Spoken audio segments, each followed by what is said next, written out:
আসসালামু আলাইকুম ওয়া রাহমাতুল্লাহি ওয়া বারাকাতুহু। সম্মানিত দর্শক শ্রোতা, আপনারা দেখছেন রোহানি সেবা ইউটিউব চ্যানেল, আর আপনাদের সাথে আমি আছি মোহাম্মদ মিলন হুসাইন।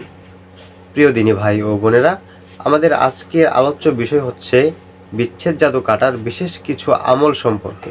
আমাদের সমাজে এমন কিছু লোক আছে যারা সামান্য কিছু টাকার লোভ সামলাতে না পেরে স্বামী স্ত্রী, ভাই বোন, পিতা পুত্র, দুই বন্ধু, মা ও সন্তানের মধ্যে বিচ্ছেদ করার জন্য তদবির করে থাকে। আর এই ধরনের কাজগুলোই মূলত কুফুরি।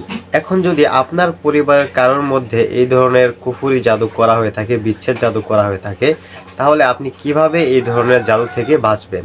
এইখান থেকে বাঁচার জন্য অনেক আমল ও রোকেয়া রয়েছে। তো আপনি যদি এইসব আমল ও রোকেয়াগুলো জানতে চান এবং শিখতে চান, তাহলে আপনি আজকের এই ভিডিওটি শুরু থেকে শেষ পর্যন্ত সম্পূর্ণ মনোযোগ সহকারে দেখবেন।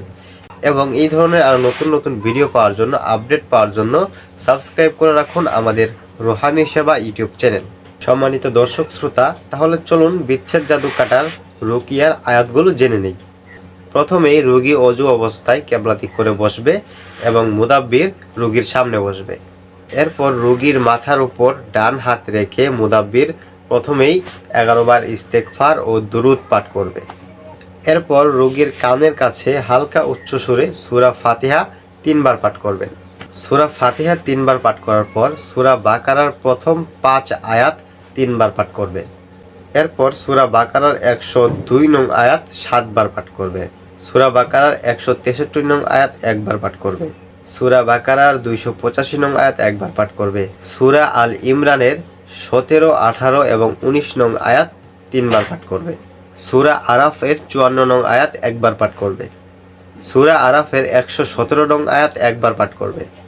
সূরা ইউনুসের 81 এবং 82 নং আয়াত 5 বার পাঠ করবে। সূরা তোহার 69 নং আয়াত 1 বার পাঠ করবে। সূরা মুমিনুনের 115, 16, 17 ও 18 নং আয়াত 1 বার পাঠ করবে। সূরা সফফাতের প্রথম 10 আয়াত পাঠ করবে। সূরা আহকাফের 29, 30, 31 এবং 32 নং আয়াত 1 বার পাঠ করবে। সূরা আর রহমানের 33, 34, 35 এবং 36 নং আয়াত 5 বার পাঠ করবে। সূরা হাশরের 21, 22, 23 এবং 24 নং আয়াত 1 বার পাঠ করবে।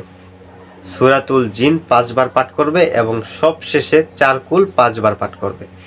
সূরাতুল জিন এবং 4 কুল 5 বার করে পড়ার পর পুনরায় আবার 11 বার ইস্তেগফার ও দুরূদ পড়তে হবে এবং এইভাবে সম্পূর্ণ 30 দিন আমলটি কন্টিনিউ করে যেতে হবে।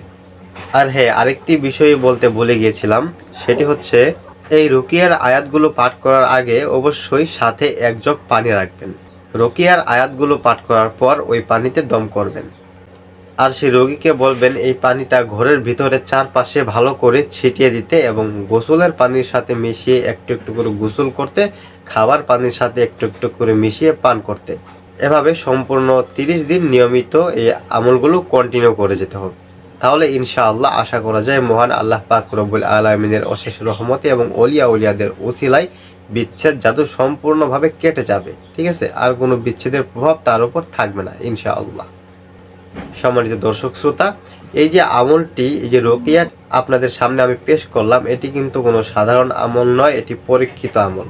ঠিক আছে, আমার উস্তাদদেরা এই আমলগুলো পরীক্ষিত করেছে এবং আমিও বহুবার করেছি। এগুলো পরীক্ষিত আমল, এগুলো করলে 100তে 100% এই আমলগুলোতে আপনারা সফলতা হবেন, বিচ্ছেদ জাদু কেটে যাবে ইনশাআল্লাহ। আশা করি আপনারা সকলে বিষয়টি বুঝতে পারছেন। আর যদি কারো কোথাও বুঝতে কোনো রকম অসুবিধা হয়ে থাকে অবশ্যই কমেন্টে জানাবেন, ইনশাআল্লাহ আমি বুঝিয়ে দেওয়ার চেষ্টা করব। তো সম্মানিত দর্শক শ্রোতা, আজকের মতো এই পর্যন্তই। দেখা হবে আবার অন্য কোনো ভিডিওতে। সেই পর্যন্ত আপনারা সকলেই ভালো থাকবেন, সুস্থ থাকবেন। আল্লাহ হাফেজ।